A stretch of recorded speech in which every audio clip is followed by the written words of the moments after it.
episode 131, Real Estate Investing and Negotiation. I'm your host, Dr. Justin Trusclair, and today we're Jude Mendonsa's perspective. Join 2017 and 2018 Podcast Awards nominated host as we get a behind-the-curtain look at all types of doctors and guest specialties. Let's hear a doctor's perspective.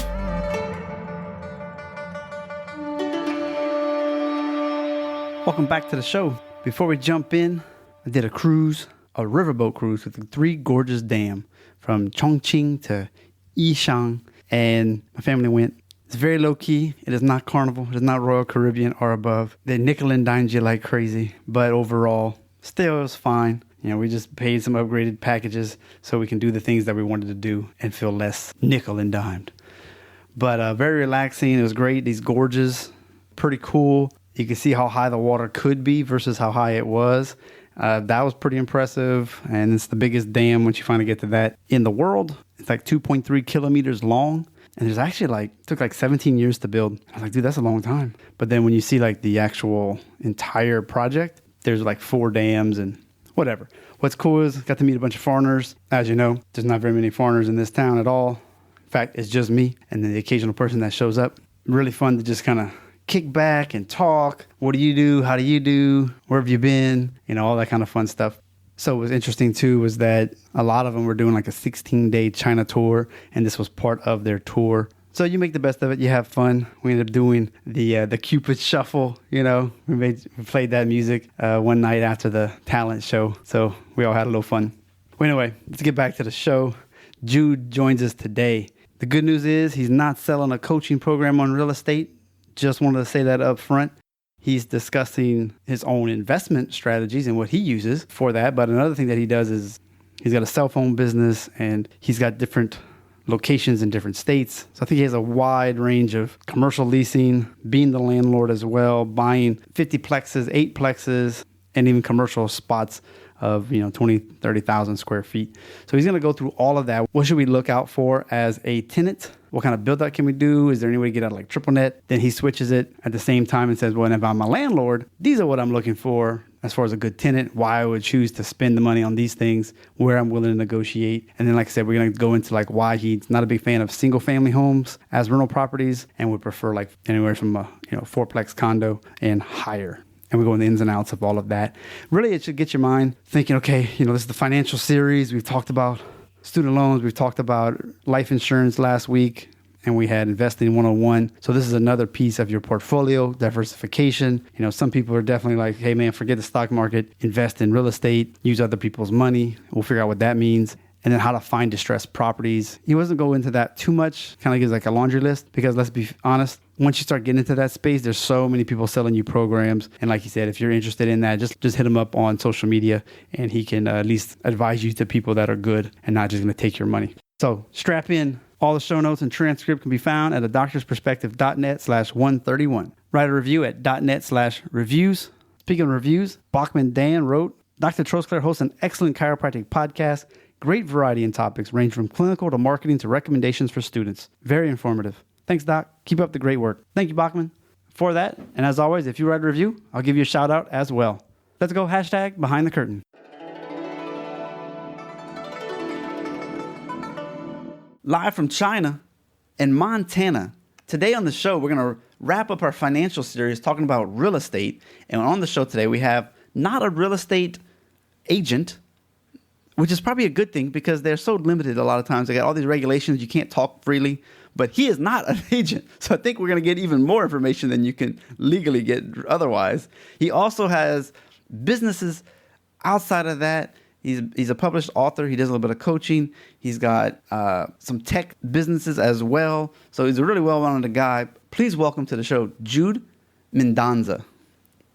Hey, how's it going, man? Doing great. Oh, I love pre-chat. I found out you've been to China. You've enjoyed some of the festivities that I've experienced. And so it just brings it together, I think, sometimes when you have these bonds. For sure.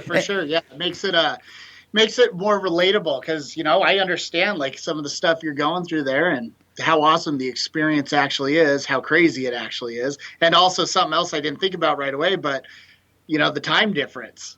Yeah. where you're at in time right now compared to where I'm at in time right now. 6 a.m., I baby. probably different time if I would have known, but 6 a.m. ain't bad. So I gotta tell people, I actually wrote the schedule that I send to you. So my internet's better in the morning than at night. So I prefer waking up and doing this. I feel like, everybody says you should wake up early at 4 o'clock, get your grind going. And I'm like, yeah, I like to grind at night, actually. Thanks. So when I get up, I feel like I'm being more productive and like a book. Right. Well, this interview is going to talk about the investment side of, well, first, renting space, strip centers, tall buildings, things to look out for as a tenant so that we can get the most out of our landlords. And then we're going to reverse it and say, well, as a landlord, how do we get the most out of our tenants? And then if you're buying big buildings and strip centers, what are we looking for? KPIs, those types of things. And then we'll also talk about like flipping these things and, flipping real estate, buying houses or duplexes or multiplexes. So that's what you should expect on the podcast today. So let's jump in. What kind of got you in to the real estate market? So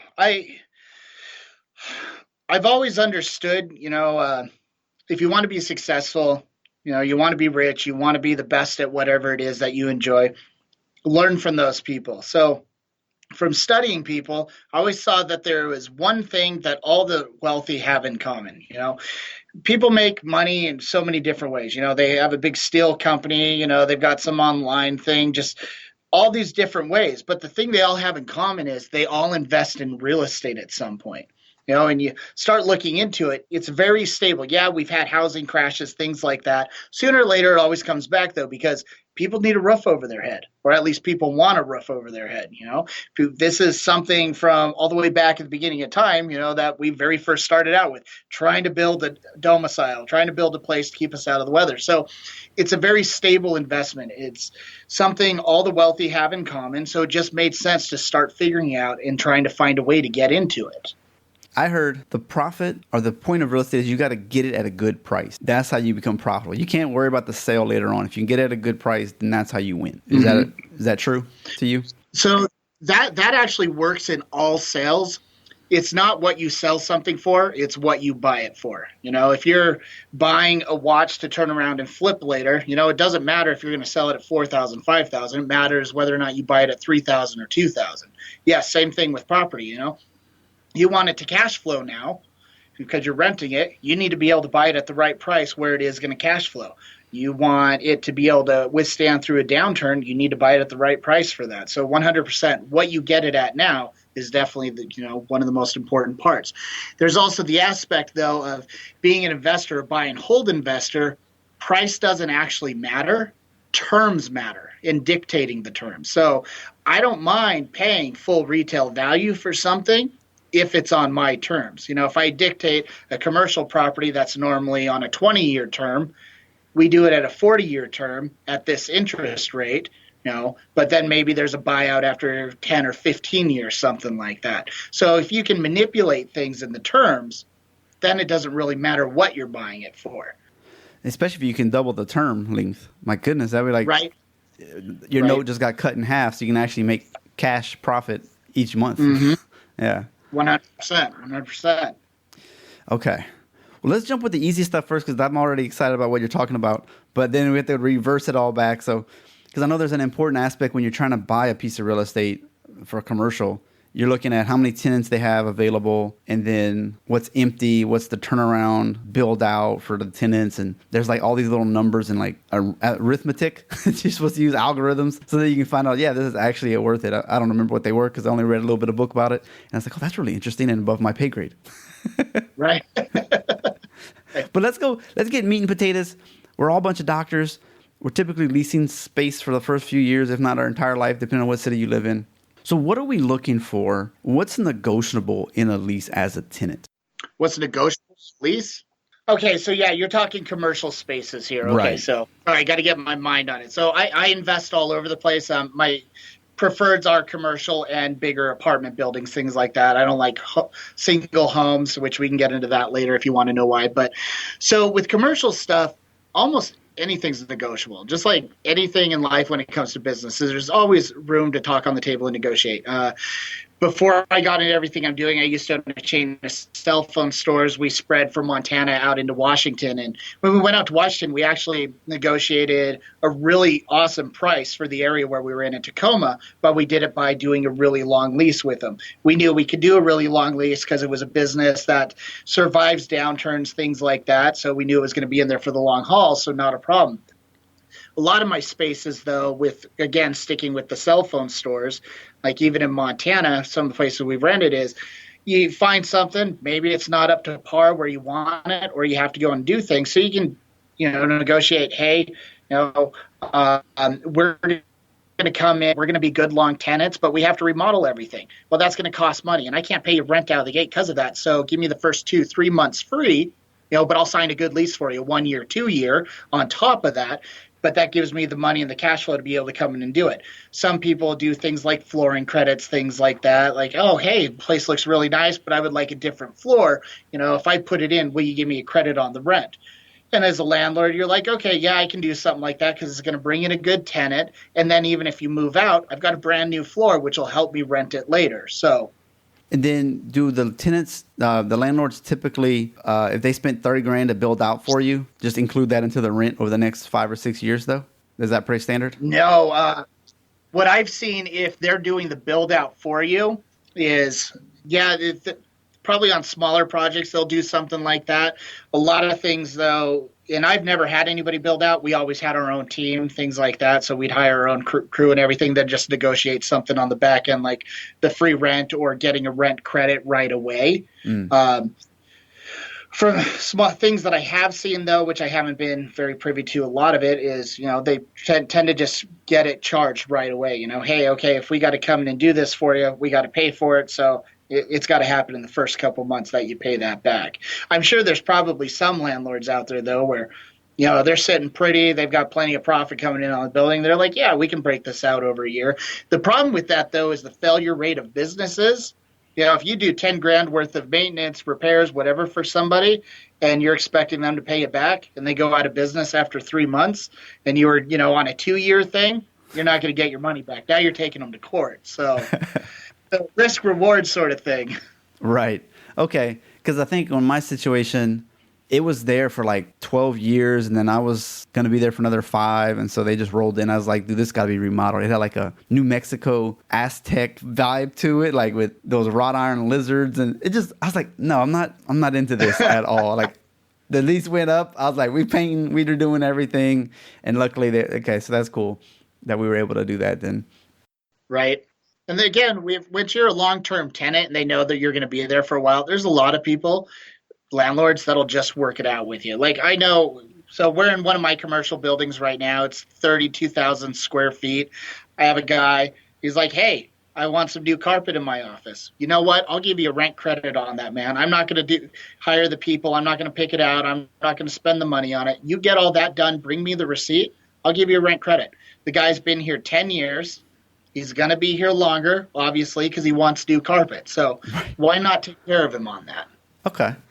Any advice on triple net? I think some doctors don't realize until they get into actually leasing. You've got your square foot price that you should negotiate, but then you got this thing called triple net. And when you're in a tall building, those things can get out of control. Like they could be like $5 to $8 more. Is there wiggle room in that, or how can you reduce that? What's the appeal? So you've got two things. You've got your triple nets and you have CAM fees. Different places will call it different things. Sometimes they mean the exact same thing. Okay. Sometimes the CAM fee is just common area maintenance. So like let's say this building, I charge everybody here $2 per square foot for their common area maintenance. So that covers, because there's a public restroom, so someone coming in, cleaning the restroom. That covers maintenance on the air conditioners, things like that. That covers cleaning up the parking lot, and that's money I put aside for all that. I'm not going to really negotiate with anybody on that because that's stuff that has to get done, and we want the place running, working right, things like that. My biggest tenant, though, in this building, so they're a beauty school. They're renting like 13,000 square feet. They get a little break because they're renting so much. But I've also worked out in their lease that they're taking care of some of their things too. So it balances out that way.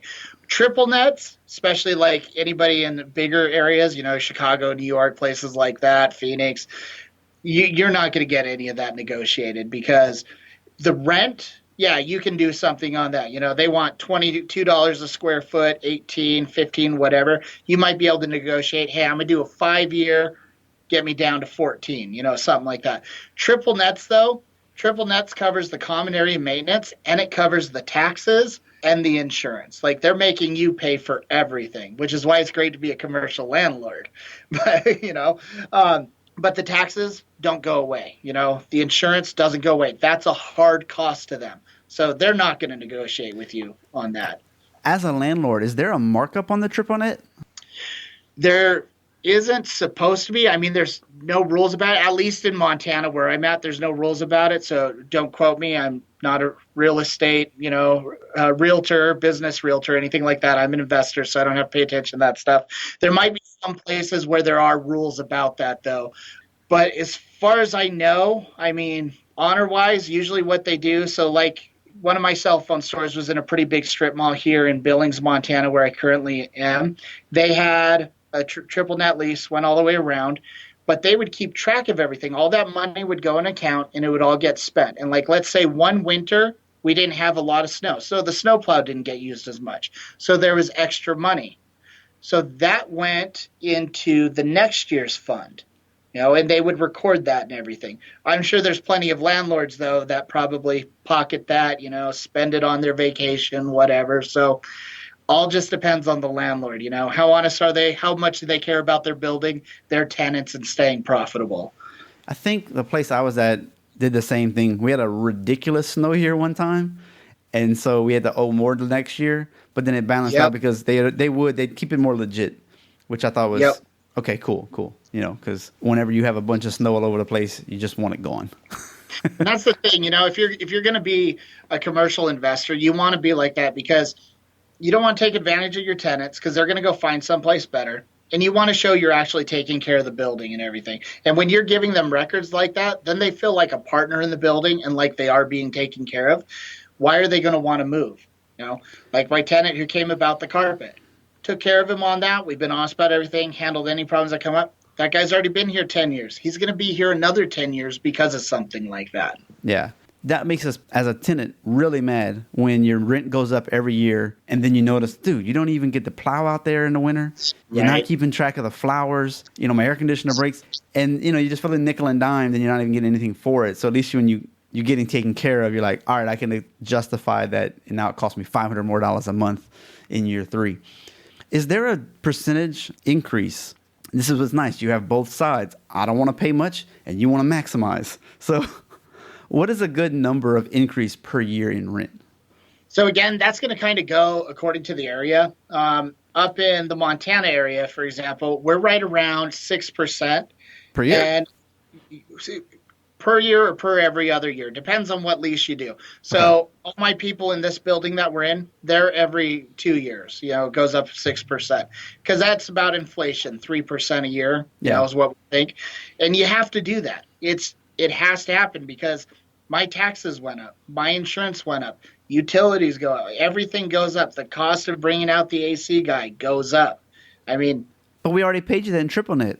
right. So yeah, I mean, all that stuff's part of it. It's just it's part of the deal of doing business. But there is a point too where you have to look at the numbers and go, okay, we're in a B building, a C building, in this type of neighborhood. What's everybody else renting for? Okay, do I risk doing a huge increase, and possibly losing this tenant and they go across the street to the other guy's place? And then I got to find a way to replace them. Which is probably harder to do. How long is that going to take? Yeah. I'd rather keep a tenant long-term for a little bit less in rent than have it go empty.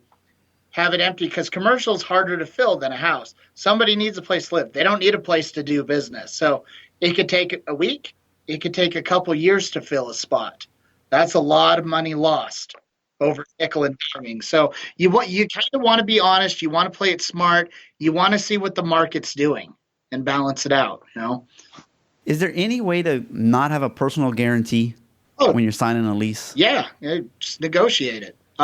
If your business is big enough, I mean, if you're a small business, probably not, because I don't say you're a doctor of a eye doctor, a dentist, a chiropractor. You're going in, and maybe you have experience. Maybe you got 5 years experience or 10 years experience. Maybe that makes a difference. But if it's quote a newer business, it seems like there's no way to get around it. Without good negotiating skills, you're probably going to get hit no matter what. Yeah. You're a bigger company, you can push out of that because if you got a Subway coming in or something like that, obviously they're not signing a personal guarantee. But you're like, it's Subway, I want you here. You're going to be here 60 years. So, right. Then you could probably get a longer lease too. You're like, I was looking at 3 to 5. They're like, nah, we're talking 9 or 10, 20 maybe. Right. So everything's negotiable. I mean, everything in life's negotiable. It doesn't hurt to ask. If you just got to try. As a landlord, as someone investing, you want to get that personal guarantee. Granted, I've got a lot of tenants I don't do that on because, so the building we're in, keep using it as example, the main floor is retail. The upstairs is all office spaces. Well, a massage therapist renting a unit for $400 a month, I'm not going to get a personal guarantee on. What do I care? I'm not going to go to court over $400, $800, $1,200. That's not worth my time. I probably over 3 years though. I'm probably not going to go to court with someone until it's about $100,000. Like it's not worth my time. That's just where I'm at in life. But bigger tenants though, like if they're renting 13,000 square feet, they're giving me a very good chunk each month. If they moved out 2 years early, we're probably going to have a conversation in court. I'm going to, because that bill's coming every month regardless. No, I'm going to want that 17, 20 grand, whatever it is each month for the next couple of years. Because I gotta fill that hole, and that's a big hole to fill. 300 square foot office, that's whatever. I can throw the mop bucket in there, but a big yeah. So, that personal guarantee, I'm gonna want that. On the other end, though, if you're starting a new business, even if you are a doctor or something, and you realize, hey, I'm gonna open this dentist's office, I need 4,000 square feet. Well, I don't really want to do a personal guarantee because deep down inside, I'm like, maybe I'm not a dentist who runs his own office. Maybe I don't actually like doing that stuff and I want to work for somebody else, but I'm just trying it because my wife wants to. So, yeah, you gotta try and negotiate for sure. So, okay, because I mean, like you said, if you're the landlord, 10,000 square feet, that's a lot. That's like 5 extra businesses you would have to go in and remodel. Yep. Find businesses that want to do it and all of that. Like that would be really expensive on the landlord's part. Like pretty much all your profit is gone. Yep, 100%. You're just trying to stay afloat for a while at this point. 100. Okay, so let's switch gears then. I like the way we did that. It was like a back and forth tenant versus landlord. Anything else you can think of whenever... I think that kind of covered it. I mean, I would only say if you're the tenant, be careful how much money you're putting into a leased space because unless you really know your area, if you really know your area, then you can say, this is an up and coming place. You're not going to want to leave in 5 years. The demographics of your neighborhood's not going to change because like my place, it was changing. And if I would have spent another $100,000 building it out to look perfect, I'd have been upset because they actually moved and I think they're doing better now than when I was, just for like location. They get a lot more walk-ins, there's a lot more foot traffic just because they're on a better spot. Maybe not as nice of a building, but they get a lot more traffic flow. Right. Visibility. So it's like, wow, location. Yeah, as a tenant, you want to weigh out a lot of that stuff, especially if you're at the beginning of a business. But, you don't want to go into a spot, throw in 50, 60 grand, and then you find out all the metrics, everything you paid attention to, the foot traffic, all that stuff, it was wrong for your business, and the spot's just not working out, and you possibly have to look for something else. Like those things happen. Maybe the landlord's a total turd, hasn't been taking care of the building, and even though the face looks nice, you go in, remodel that old grumpy spot because someone was there 20 years, it looks like it's from the 80s. It had to be done. Yep. You throw in that 60, 70 grand, well, then you find out, the boiler system doesn't work. It's freezing in the winter, and the landlord refuses to fix it because he's like, oh, it warms up. It just takes time, so you run into things like that. So you definitely... You got to be very studious. You got to pay attention. I mean, there's so many aspects to pay attention to, whereas you said, you don't want to overdo it, but can't underdo it either. You got to make sure it's done right, but be paying attention to everything so that way if you do have to get out, it's not a huge loss for you. It's money you can afford to lose, basically. I remember opening up a place in my hometown, and it was a vanilla box. And for those who don't know what a vanilla box is, It's literally 4 walls and no floor and no ceiling. Like, you have to build everything. And now at that point, the landlord's usually generous with helping you build stuff out, or they give you higher rent. I was like, no, there's no way I'm doing this. Like, it would cost so much money to make this visible versus adding a wall or moving a wall and spending like 10 grand. I was like, there's no way I'm doing a vanilla box. Thoughts? I like that, the vanilla box. I've never heard that term before, but I mean, as soon as you said it, I had pictured in my mind what it was. Oh, what do y'all call it? I thought that was the interesting term. I just an empty spot, blank slate. Oh my goodness. I thought I was being jargon rich now. Right. Hey, actually, you might be. I mean, it's just something I haven't run into, but it's something I'm going to use from now on. I like it.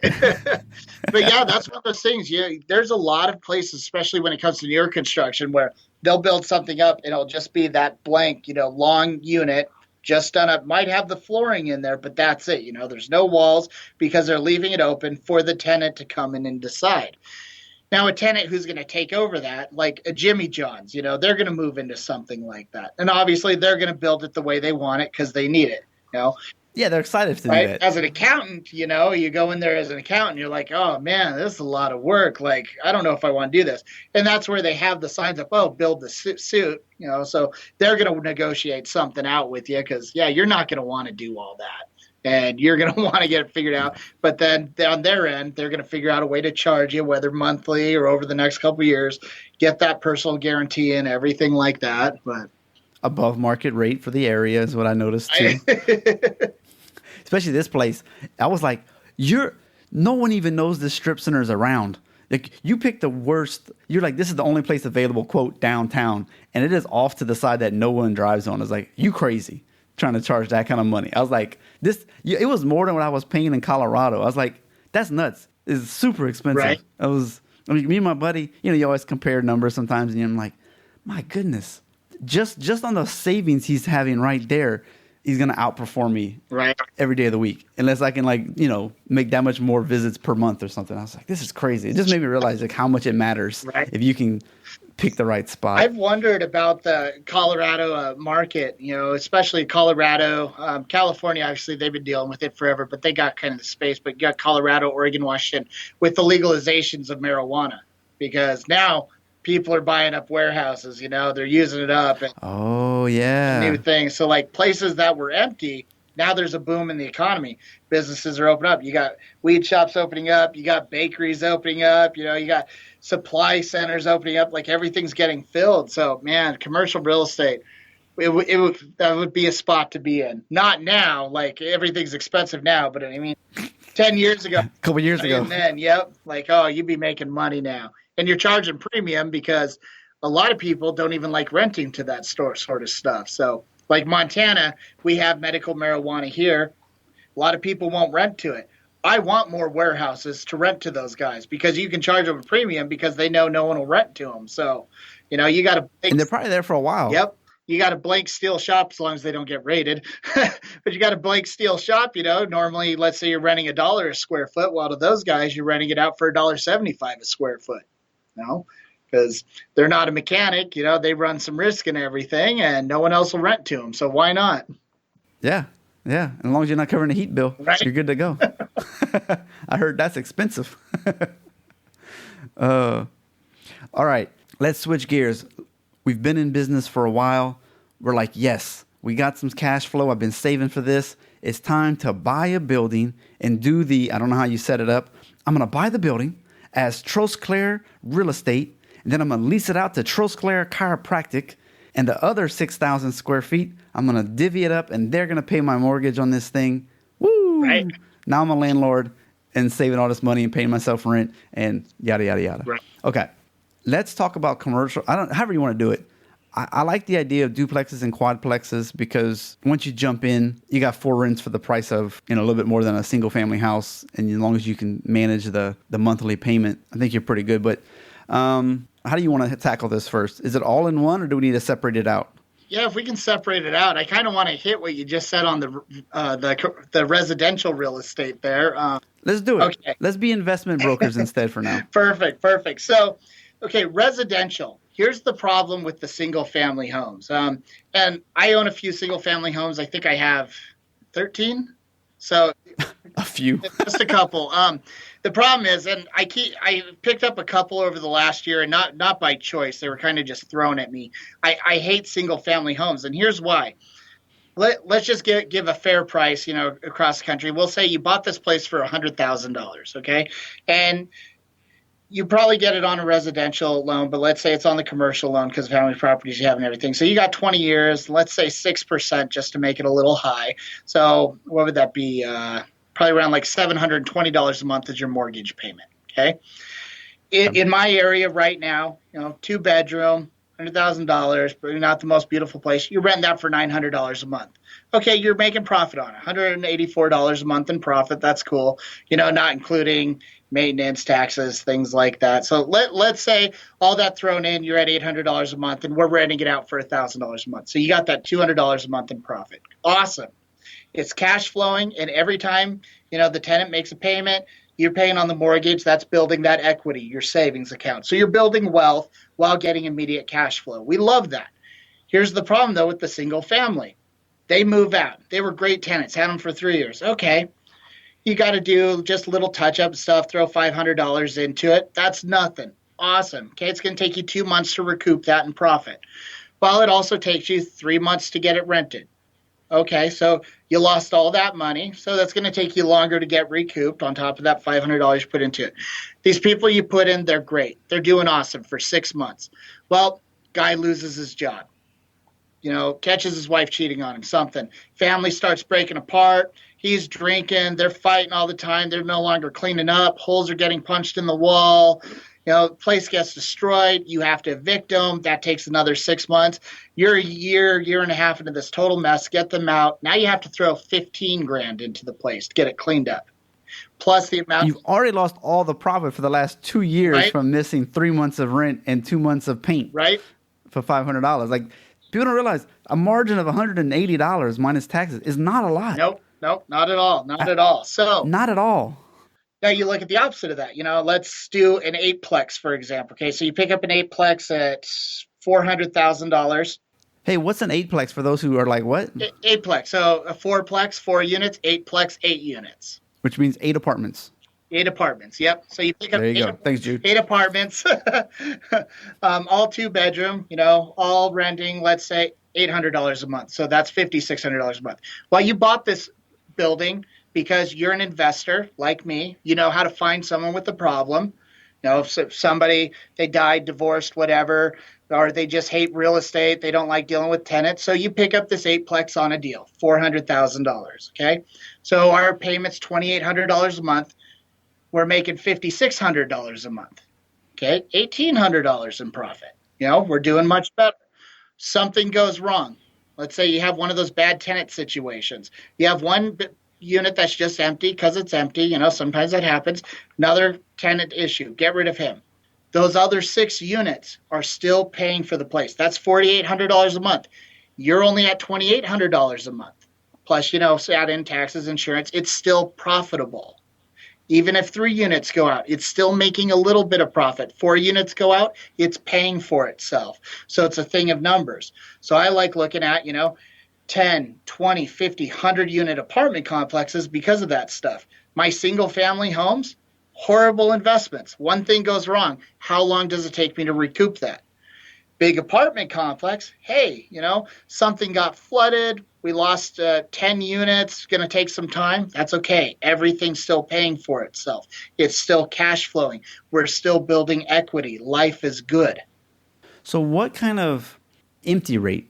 They say, like, if you have something as big as 50 vacancy. Or 100 units, vacancy, yeah. Mm-hmm. What kind of rate is expected? Industry average, if you will. So usually when running a deal, we try and do my people, the groups I hang out with and stuff. So we try and do 10% for maintenance, 10% vacancy rate, and 10% property management rate. Again, you're investing for freedom, time, building wealth. If you're waking up at 3 a.m. to go plunge a toilet from a phone call, that's not worth it. So we throw property management in there. So you look at it about 10%. So You figure that out, do the math. I'm not going to try to do the math on an eightplex over what 10% is, but no. Okay. So roughly 10% you can expect. All right. Now, if you're a good landlord, though, you take care of your stuff, just like with commercial. So most of my units, I have property management on them, but we go in when somebody moves out. If it's an older place, been beat up, whatever, something we got on a deal, we remodel it up, make it nice, put people in there. And then we have things set up with the property management company where we've worked out with warranty companies on all of our stuff. So if something breaks down, we get it fixed right away. We take care of it right away. They need a fridge, fix it, replace it. Window broke, fix it, replace it. Is their fault? Okay, figure a way to charge them. Our fault? Cool, let's take care of it right away. You do those things, it's easier to keep a place filled because people know crummy landlords. They're everywhere. They've already lived through crummy landlords. So now they're living with a landlord like, wait, I called and they're here on the same day and took care of the problem? And you're real. Yeah. So, yeah. So do you like, I like that idea too, because you actually said, look, I'm going to upgrade this crappy this inside, make it better. And now you might be charging 30% premium on this one apartment compared to the next one. And then once these people finally leave, eventually you'll have a nice place. Yep. Maybe you redo the outside a little bit better so that it matches the inside. You look at the area you're in, because obviously you can't buy a C-class area building and do A-class stuff in it, because A-class people aren't going to live on that side of town. So you do have to pay attention to that. That doesn't mean it can't be a C-plus class building or even a B-minus building, do it up that nice. So everybody in that area of town's like, oh, I want to live in that one because, it's still reasonably priced. It's in my area of town. It's near my friends, family, whatever, but it's the nice one. It's the one that shows the landlord's taking care of it. And we always see those. You can definitely find that one. It's not marble cabinets, but it's a nice linoleum on top or something, whatever you guys use. Yeah. Have you ever taken a piece of an apartment and said, look, I'm going to make it nice and classy. We're going to add a gym. We're going to remove one of the apartments and make it like a gym so there's an amenity or like a business office. A 2-bedroom apartment, if you had 8 and you turn one into a gym and a business thing for people, I don't know if that's profitable or if it's necessary. Yeah, so that would be an A-class thing. If you bought 200 units like in an A-class area and let's say there was a storage room or something, you turn something like that into it. I would never turn an apartment into that. Maybe, if it's a A-class area and you're doing a portion of it, like let's say it's in Florida somewhere near the beach, you got 200 units, you're renting out 150 of them and 50 of them you turn into Airbnb, then maybe I'd look at something like that. Okay. But otherwise, no, because other people don't do it unless it's like super high end, like a tall scraper or something. Then, yeah, you're going to want a fitness floor and maybe it's an office floor, things like that. But no, usually people can go to the park and work out.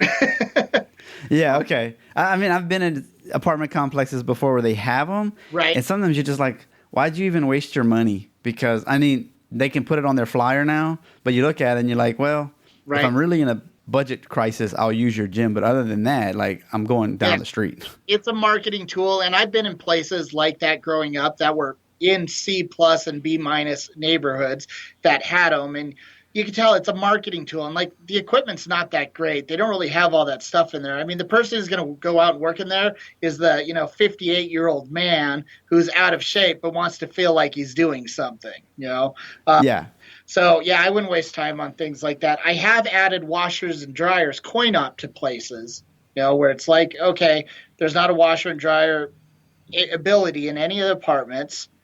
If we find a little spot for it in a common area, it gives them something. Now they're not having to drive anywhere. And, we're going to make a couple nickels. So I lived in a place like that. It was my first time experiencing the whole boiler system, and downstairs is the only place where you could wash clothes. There was no option in your place. Unless you really put some pipes and, you had to, it would have been so rigged up, you would have been embarrassed to have anybody over. Right. Just for the convenience. So, when I was looking at that place, I was talking to my real estate agent, I was like, this is ridiculous. I'm a grown man. I shouldn't have to go to the basement and wash clothes for $1. Right. And he goes, would you just do the math for a second?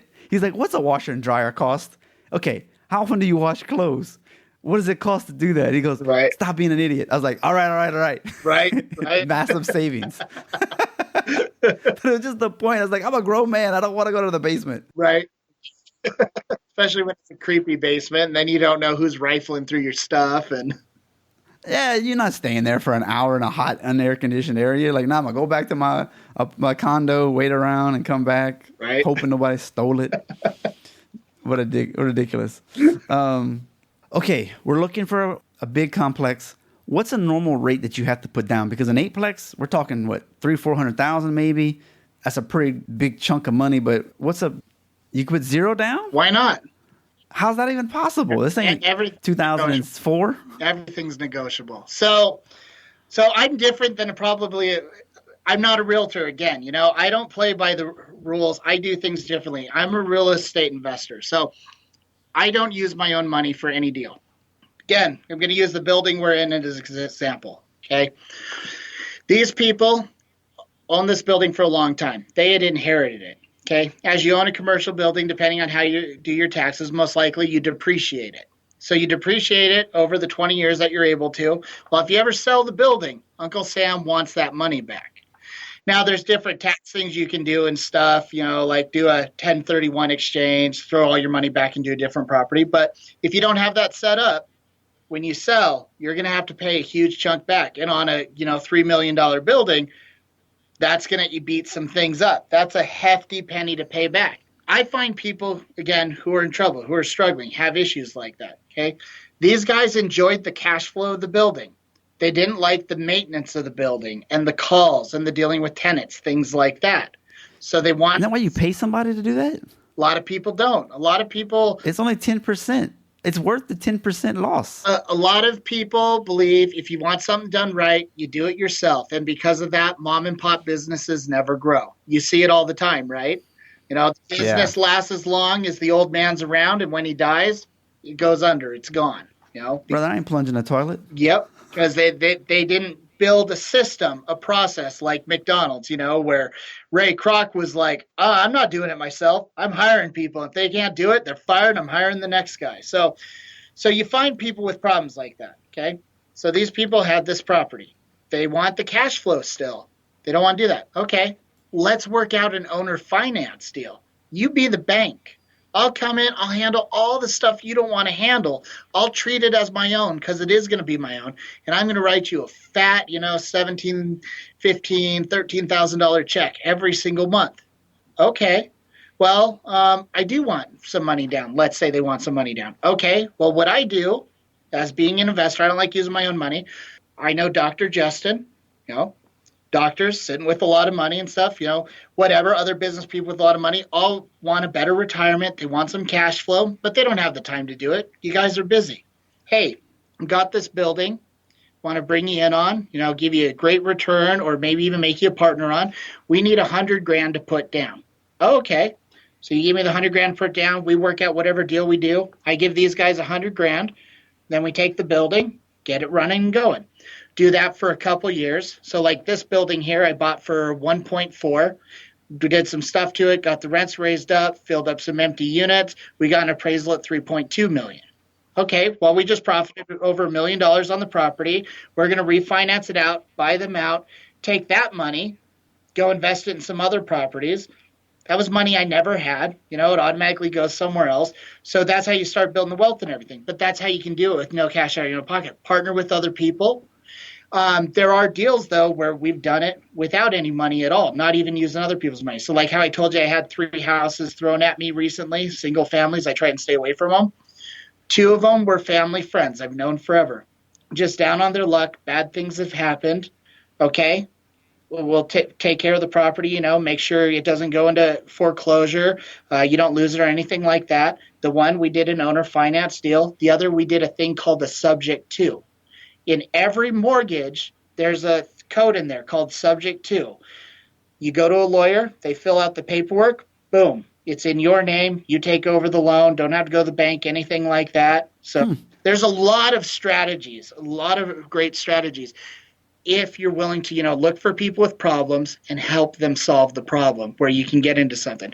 Now, the normal way, the way where taught in life, in school, things like that, because, we're taught to be, I'm going to get political here, but we're taught to be, basically servants to the 1%. So not doing things the way the 1% does, but doing it the normal people. Yeah, you're going to find a place. The bank's going to want you to throw 20% down, 25% down, depending on what it is. So yeah, $400,000 building, you're going to have to throw $80,000 down. How long does it take you to get your $80,000 back? That's horrible. I don't like that. So we're going to get creative about investing. We're going to find people with problems, and we're going to solve those problems. All right, let's go back. You went back to the bank and you refinanced. So, okay, two things. As a doctor and myself, I'm like, wow, if I could give you 20 grand to cover your thing, and then now I work out something with you where I'll make 25% over the next 3 years. Or over 2 years, I'll make 20, whatever.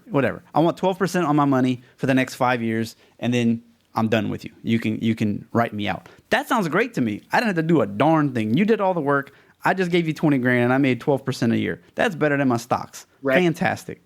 And for you, you're like, that's great because I got you and you and you. I needed 60 grand. I found 3 buddies. They gave me the 60. I was able to give that owner he's happy.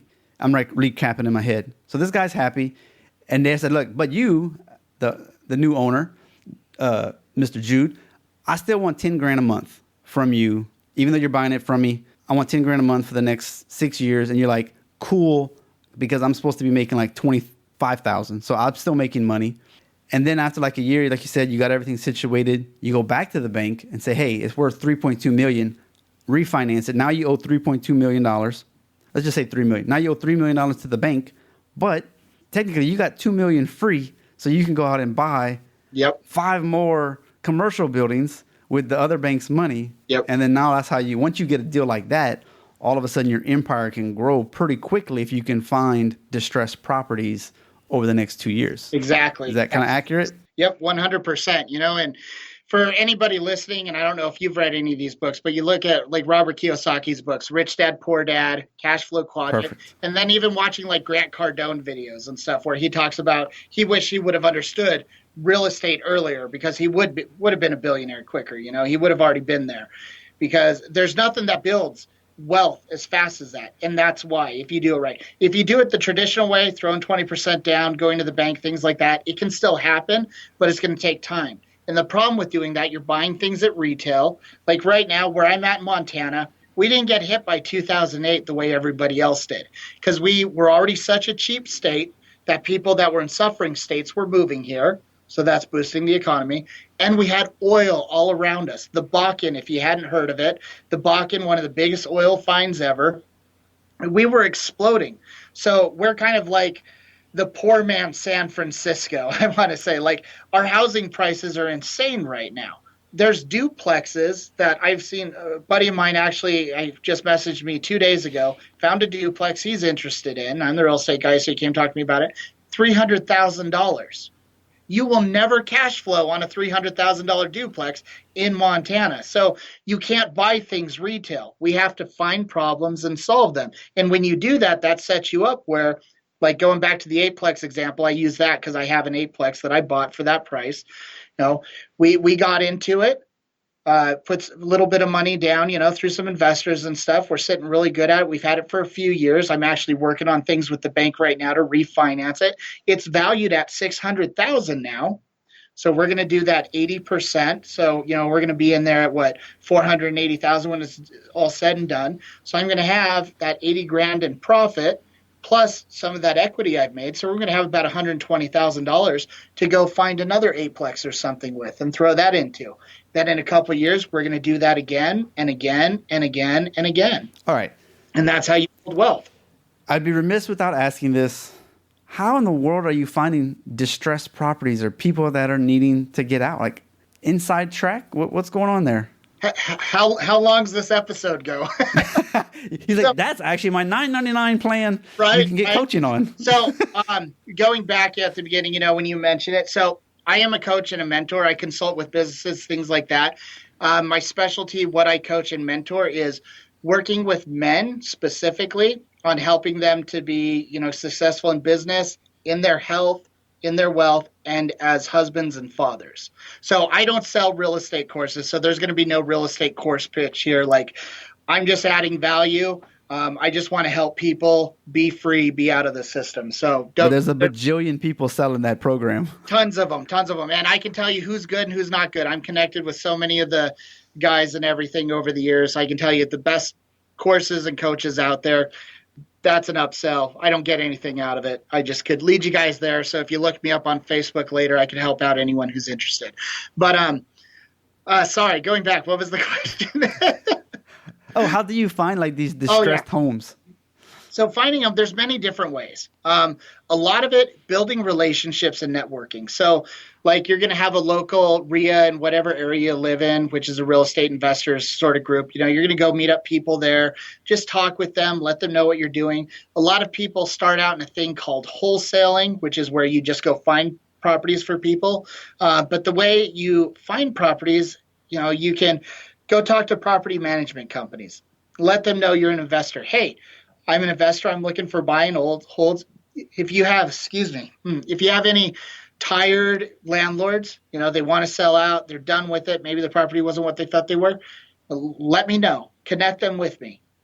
You're not going to be the only one asking this. No, you're not. But it's again about building relationships. You're going to be hopefully the only one who asks it twice, 3 times, 4 times. You're going to keep going back. You're going to do it with every property management company. You're going to go to title companies. You're going to ask, hey, can I get put on the foreclosure list? So they're going to send you the foreclosure list each month. You're going to look through that. Who's in trouble? Whose name's repeating? Who has equity? Who's upside down? You're going to do a thing called driving for dollars. You're going to drive around town. Look, oh, that place has really tall grass and looks like the roof hasn't been changed in 50 years. I wonder what's going on there. You're going to look up the address, see if maybe there's notes on the door saying like, county code violations, things like that. And then you're going to try and find the owners and go, hey, I see you have this really bad place. I want to get a hold of it. Without going into everything, there's so many different things that you're going to put in place. You're going to build systems for. You're going to find bird dogs, talk to your mailman. Hey, you drive all over this town. You see everything. If you see any foreclosed on places, that are boarded up, maybe they got stickers in the window, the grass is overgrown, let me know about it. And if I wind up closing a deal off of it, I'll give you $500. All of a sudden, your mailman's looking for you. You're going to talk to the city code people. Hey, who's giving you problems? I want to fix the city code violations for you. I want to find that house, buy it, and fix it up. What do you got? He's going to give you a list. Yes, other people are doing those things too, but you can't worry about that. We don't care about competition. Competition's good because it means something works. Go do it better. So when you're looking for these things, I'm sure there's rules and laws involved, but a lot of this stuff, it sounds like you got a foreclosure list. Hey, Bob Smith, maybe it's time to go visit him and see if there's a way to work this deal without actually going to a bank in a traditional route. Yep. So some people, they're scared. So they'll send a yellow letter. They'll just send them letters, hope people respond when they're ready to sell. Some people do bandit signs. You've driven around, seen a sign up, buying houses for cash, things like that. That's usually the thing that's illegal. People don't like the signs everywhere. So what people do is they'll take a ladder in the middle of the night, put the sign up really high so it's higher than the code enforcement guy is tall. So he leaves it up there. Yeah. Tactics, right? I don't do things like that, but that's what some people do. Again, it's just going out there, building relationships, finding things. Craigslist is a great resource, doing 40 posts a day in the housing and apartments for rents, things like that. Hey, paying cash for houses, tired landlord, just coming up with real gimmicky sort of things that are catchy. So that people who need that would actually respond to that. I look at that and be like, dude, can y'all stop spamming? But if you're someone who's like in that predicament, you're like, exactly. Maybe I should contact them until you need it. Annoying until you need it. You don't want to see it. You don't want to see it. You don't want to see it. Now you're getting a divorce. She's trying to take everything, and you're like, nope, we're going to get rid of this house. All of a sudden, you need it. Yeah. Your dad died. He's in a totally different state. He's got a couple rental properties. You know nothing about rental properties. You're running a great practice. You're making $1 million a year as is. You don't have the time to go take care of that. Yeah, what do you do? One of those guys is going to find you because a guy like me, I've already talked to all the different probate lawyers, things like that in town. So they know me. They're going to call me up. Hey, this guy, Justin, his dad just died. He's super busy. He's trying to figure out what to do with the properties. I'm going to give him your number, or I'm going to give you his number, and then you're going to contact out. So again, there's so many different ways. And what usually happens with investors is you just build a system that starts working for you, and then you focus on that method. I got some good friends down in Florida. They do a thing called short selling. That's when a bank's getting ready to take the person's place and it already has an auction date and they're going to auction it off. So they go talk with that person because they have their ways of finding those lists, things like that. They go talk with that person, negotiate a deal, get under contract. Then they go negotiate with the bank, stop that auction date, and wind up getting it at a good price, and are able to save that person's credit, that person from foreclosure, and help the bank out and make everything happen. That's all they do is short sales, because they figured out how to make it work, how to make it profitable, and how to create a system. So, and there's 1,000 programs you can buy on short sales. Yep, there is. Sounds like, yet again, if you can sell the course, it might even be more profitable than actually doing it yourself. Yeah, a lot of times you have that aspect of it too. Man. Guys go out and do one deal, and then they go rent a Lamborghini and then build a course for it. So, golly. And that's what sucks sometimes about like marketing. They're so slick. They look so good. And then you get to it and you're like, man, there was nothing in this. And right. And the rate is $10,000. So you give them the $10,000 because everybody's charging $10,000. There's no other way to get it. You're just like, all right, which one? Who am I going to give it to? Right. And then you realize, crap, because there's only one sale away and you've made your money back. Maybe two. Right. So before I built my coaching thing and stuff, I started working on this about 1.5 years ago. And it was something I had never planned on doing. People had always been asking me to, mentor them, coach them in business. And that wasn't me. One of my mentors finally told me, Jude, you're being selfish and you don't deserve to be successful until you return it. So I decided, okay, well, if I'm going to do it, I'm going to do it right. I don't want to be one of those gimmicky guys. So I started hiring,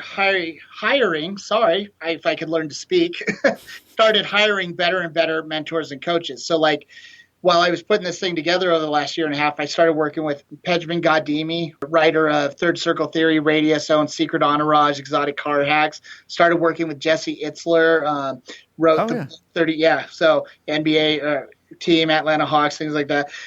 Work with Dean Graziosi and Tony Robbins. They actually just did a video shout out of me pretty recently.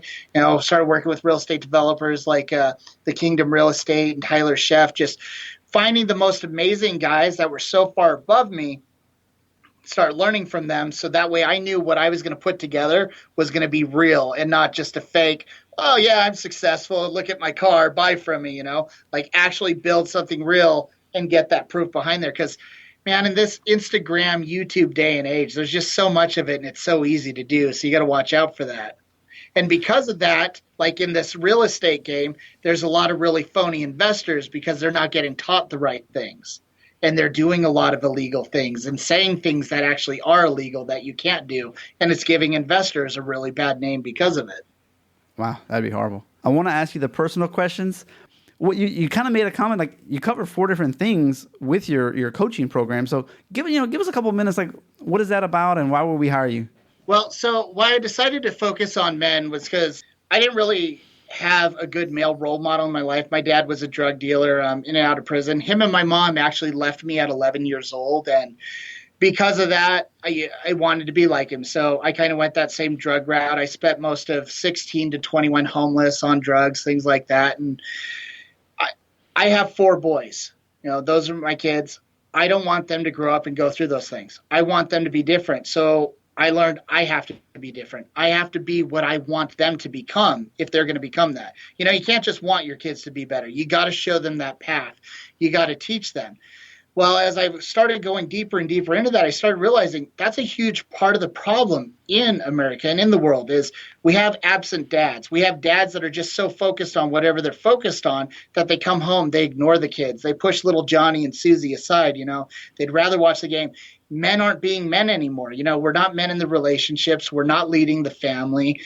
And when you're doing that, things become stressful at home. Well, when it's stressful at home, even if you're successful at business, sooner or later that stress comes over and the business starts to fail. the health starts to fail.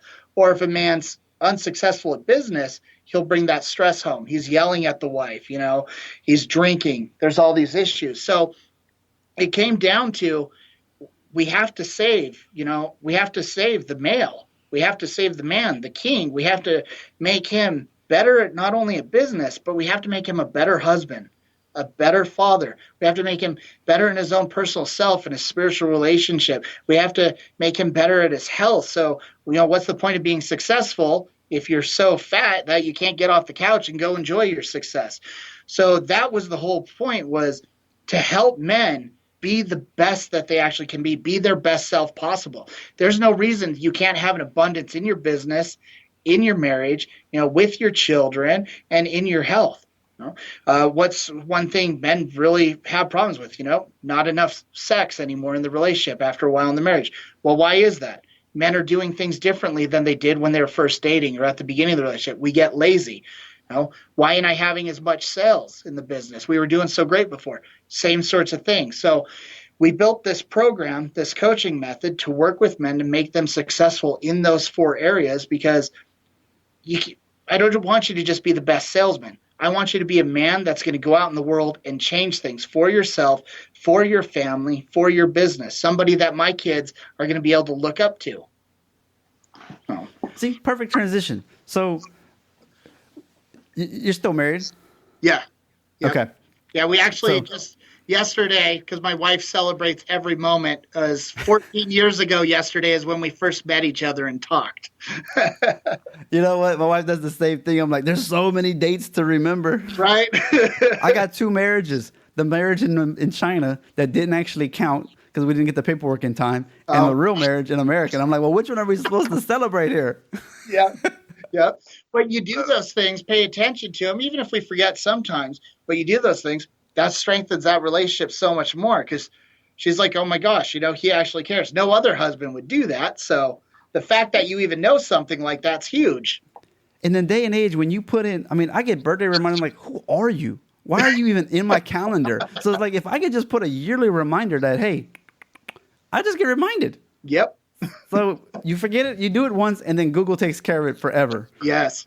But you just got to remember to do it. So what's since it's a whole coaching program, not to get too crazy on these answers, but spouse and kids. So 2 different questions here. You can tackle them kind of, what can you do to keep your marriage exciting and happy and, stay close? And then 2, you got 4 boys. Right. You're entrepreneurial like crazy. That doesn't mean your kids are going to give 2 craps about what you do, but you're like, dude, I could set you up. Like, people are paying me to learn this. You're my kids. If you would just listen, right, you could have a real estate empire by the time you're 25. Right. So, and I'm not sure if that's a goal of yours, to teach them how to become entrepreneurs and business people. But if it is, how do we do that?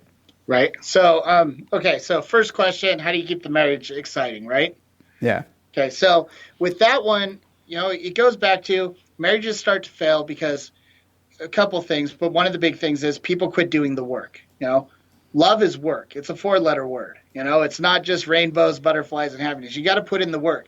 Well, with women especially, women have a couple different love languages. One of them's time.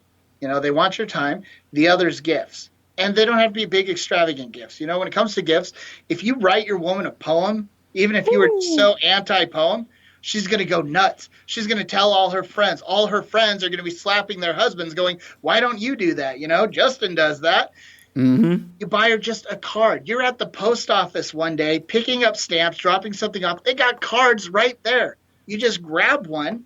You don't even have to read it that well. As long as it doesn't say grandma on it by mistake, you're going to win. Yeah.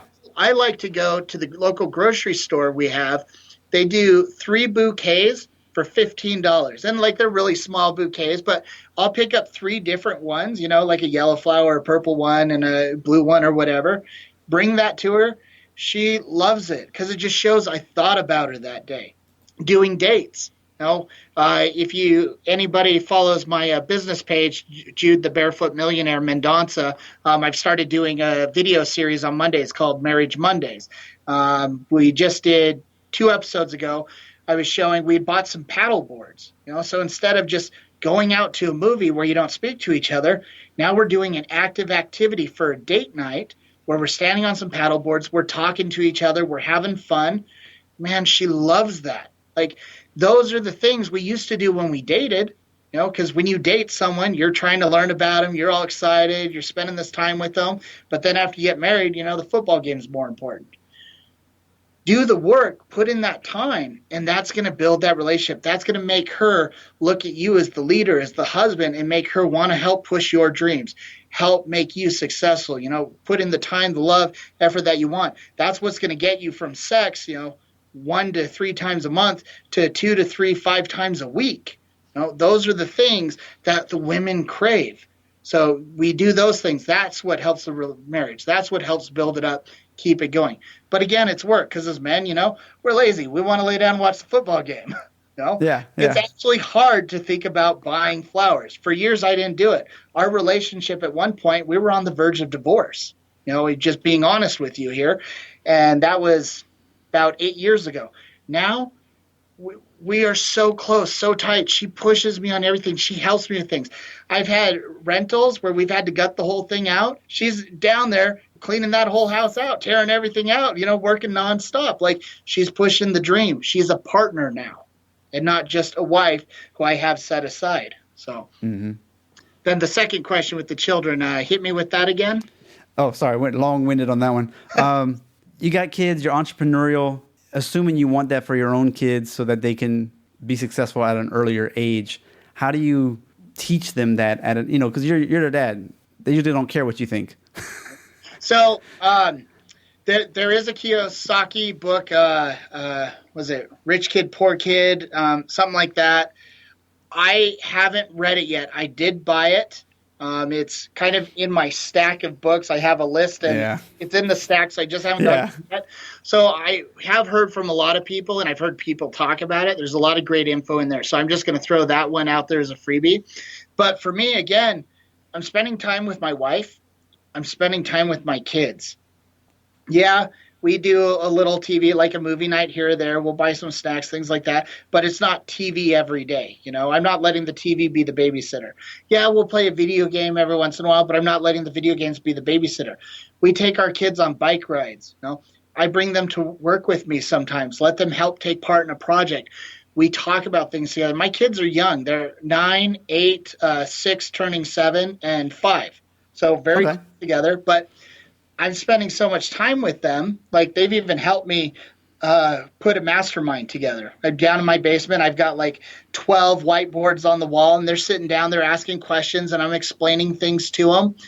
They want to do a business with me because of that stuff, because I'm putting that time and effort. They see me excited. They see me doing successful. So they're like, Dad, how can we do a business together? You're still their hero at this age. Yep. So start talking with them about it. Okay, well, let's come up with an idea.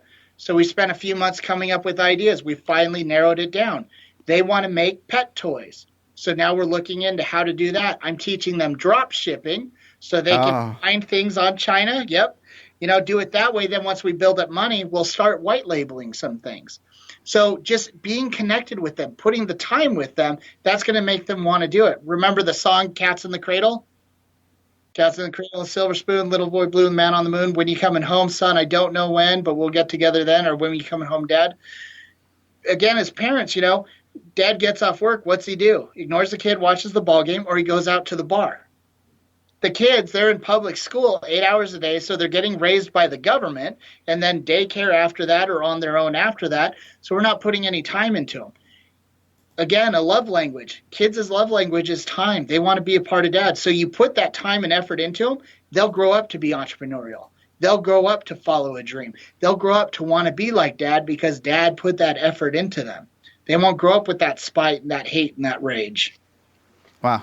That's really great. See, I really hope I can do that with my own daughter, like do something where they can learn, how to podcast or do something, whatever, just learning those lessons. So that's why I asked that question. Give her a head start. Like, hey, you don't have to go to college if you don't want to, but if you're not, let's make sure that you know what you're doing to get out there and make some money. Yeah, and you just do some projects with her. Just pick one out and go, hey, honey, what do you think of us doing this together? And she'll be like, yeah, Dad, I want your time. Let's do this. And then they'll get excited about it. Kids get excited about whatever we're excited about. unless we do it too late. You can't wait till they're 20 and they've got issues and they're not being the kid that you always wanted them to be. And you're like, oh, what's wrong with you? You got to do it now. You got to build the foundation for them to build that skyscraper off of. Awesome. Before you go, any other books or podcasts that you would recommend? Oh, shameless self-promotion. Yeah, I recommend for books, The Freedom Blueprint by Jude Mendonsa. You can get it on Amazon. We just redid the book cover. It's beautiful. I recommend checking it out. Awesome. I love it. I love it. And then we actually have a podcast too, the Freedom Experience, that we took a little break from because we had bought a new company, a supplement company. We're just relaunching it again next week. It's going to bring a ton of value. We're actually weekly going to go through all the things we're doing in this company, how we're building up the brand and actually making it profitable and taking it to, a 7-8 figure company. So there's going to be a lot of real world, actual on the spot value because we're going to tell you the problems we run into, different ways we're coming up with solutions, and how we're trying to build it up. So yeah, I recommend. That's great. I'm gonna have to tune into that. I like listening to those types of things because I followed you ever heard of Jungle Scout? No, I haven't. People like doing Amazon where you find a product that you like and then you improve upon it, and then they teach you. Part of it is them teaching you how to actually do the Amazon dropship and white labeling from China and then selling everything on Amazon. But they were taking it through bamboo skewers, skewers. Right. And so they walked you through the process of everything. And then even like 6 months later, when they had copycats come in and like try to cheat them on price and stuff, they went through all of them. I was like, this is amazing. And I got all excited. I was like, but what would I sell? Right? so I didn't really do anything with it, but I got so excited. So that sounds like a really good thing because supplement companies, I've even looked into that. I was like, there's so many. And as a doctor, there are certain things I like. And I'm like, man, if you could just get like one pill or just a short, not a big line, but just a few things that you always recommend. Right. If you can source it, because so many people can just create a product. Like, it's very easy. I went online one time and I was like, wow, like that, I could have a white label on this other product, but I didn't really like what they were selling. Like, I was like, I don't think your product's worth anything. It wasn't that great, but I could do it. Anyway, I didn't know how people actually do these types of things, so this will be really fun. And what was it called again? The Freedom Experience. Freedom Experience. Yep. You got one person excited at least. Awesome. Yeah, and I'll be checking out that jungle one too, because that sounds really great. Like, I would love hearing something like that, even though it's a space I've been in, just to hear other people's takes on it, see what they've done. Maybe it'll be one I'll listen to with the kids, since the kids are trying to get their own product going, and then, get that white labeled. So that'd be a good one. It's actually a blog, though. Oh, blog. Okay. Well, I'll read you got to read. No, they have the whole thing. They sell a Google extension and all this. Yeah, well, they'll just get somebody to read it. Y'all know you're a big enough company. Come on. Right. Make it. Jeez. Well, what's all the links? Where can people find out more about Mr. Jude over here? Perfect. So the podcast, Freedom Experience, you can find it on iTunes, Stitcher, Spotify, all the normal things.